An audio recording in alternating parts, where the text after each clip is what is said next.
આજના આધુનિક સમયમાં ખેતી પણ આધુનિક થઈ ગઈ છે. ટ્રેક્ટર એ ખેડૂતો માટે શોખ નહીં પરંતુ હવે જરૂરિયાત બની ગયું છે.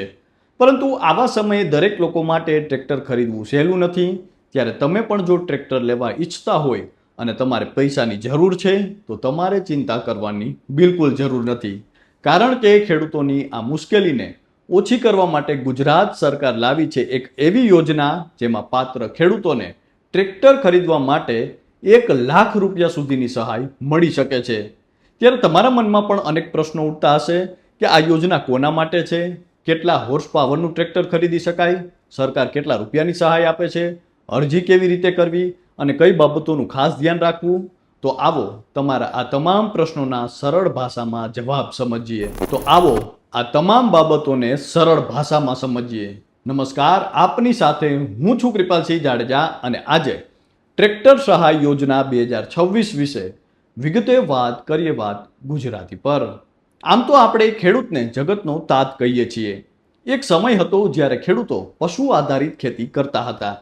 બળદ અને બળદગાડું એ ખેડૂતોના જીવનનો એક મહત્વનો ભાગ હતો. ધીમે ધીમે જેમ વિજ્ઞાનનો સમય આવ્યો અને ટેકનોલોજીનો વિકાસ થયો તેમ ખેતીમાં પણ આધુનિકતાનું આગમન થયું, જેનું સૌથી મોટું ઉદાહરણ ટ્રેક્ટર છે. ટ્રેક્ટર એ હવે ફક્ત ખેડૂતો માટે એક વાહન નહીં પરંતુ ખેડૂતોનું જરૂરિયાત બની ગયું છે.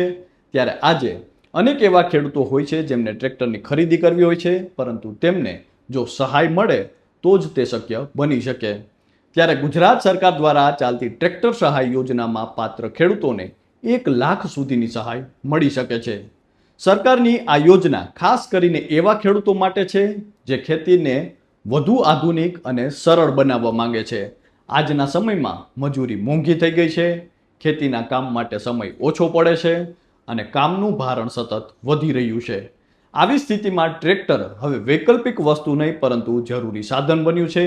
સરકાર પણ ઈચ્છે છે કે ખેડૂતો આધુનિક સાધનોનો ઉપયોગ કરે અને ઉત્પાદન ક્ષમતા વધારે, અને એ માટે જ આ ટ્રેક્ટર સહાય યોજના અમલમાં મુકાઈ છે. હવે વાત કરીએ કે કયા ટ્રેક્ટર માટે સહાય મળશે. તો આપને જણાવી દઈએ કે આ યોજના હેઠળ 20 PTO હોર્સ પાવરથી વધુ અને 60 PTO હોર્સ પાવર સુધીના ટ્રેક્ટર મોડેલ માટે સહાય આપવામાં આવે છે. પરંતુ અહીં એક ખાસ બાબત યાદ રાખવાની છે કે સરકાર દ્વારા મંજૂર થયેલા મોડેલ પર જ સહાય મળશે. એટલે ટ્રેક્ટર ખરીદતા પહેલા મંજૂર મોડેલની યાદી ચોક્કસથી તપાસવી. હવે સૌથી મોટો પ્રશ્ન કે સહાય કેટલી મળશે. તો યોજનાના નિયમો મુજબ ખેડૂતને ટ્રેક્ટરની કિંમતના 25% સુધી સહાય મળશે અથવા મહત્તમ 1,00,000 રૂપિયા સુધી સહાય મળશે. આ બંનેમાંથી જે ઓછી રકમ થાય તે ખેડૂતને મળવાપાત્ર થશે. સરળ ભાષામાં કહીએ તો જો તમે 4,00,000 રૂપિયાનું ટ્રેક્ટર ખરીદો છો તો 25% મુજબ 1,00,000 રૂપિયા સહાય બની શકે છે. એટલે તમને આખા 1,00,000 મળી શકે છે. પરંતુ જો તમે 6,00,000 કે 7,00,000નું ટ્રેક્ટર ખરીદો તો 25% રકમ 1,00,000 થી વધુ બને છતાં યોજનાની મર્યાદા મુજબ તમને મહત્તમ 1,00,000 રૂપિયા જ મળશે. એટલે આ વાત ધ્યાનમાં રાખવી ખૂબ જરૂરી છે. હવે ઘણા લોકોને થતું હશે કે આ સહાય માટે કોણ અરજી કરી શકે. તો સામાન્ય રીતે ખેડૂત તરીકે નોંધાયેલા લોકો આ યોજનાનો લાભ લઈ શકે છે. તમારી પાસે ખેતીની જમીન હોવી જોઈએ અને જરૂરી દસ્તાવેજો તૈયાર હોવા જોઈએ. કેટલીક પરિસ્થિતિમાં સરકારના નિયમો પ્રમાણે એ પણ ચકાસવામાં આવતા હોય છે કે અગાઉ સામાન્ય યોજના હેઠળ સહાય લીધી છે કે નહીં. કેટલીક કેસમાં નાના ખેડૂત, મહિલા અથવા વિશેષ કેટેગરીને પ્રાથમિકતા પણ મળી શકે છે. હવે વાત કરીએ જરૂરી દસ્તાવેજોની. અરજી કરતા પહેલા તમારું આધાર કાર્ડ, જમીનનો પુરાવો જેમ કે 7/12, bank passbook, mobile number, photograph અને જે ટ્રેક્ટર ખરીદવાનું હોય તેનું કોટેશન અથવા ઇનવોઇસ તૈયાર રાખવું. ઘણી વખત ખેડૂતોને સહાય મળતી નથી કારણ કે અરજી દરમિયાન દસ્તાવેજ અધૂરા હોય છે અથવા માહિતી ખોટી ભરાઈ જાય છે.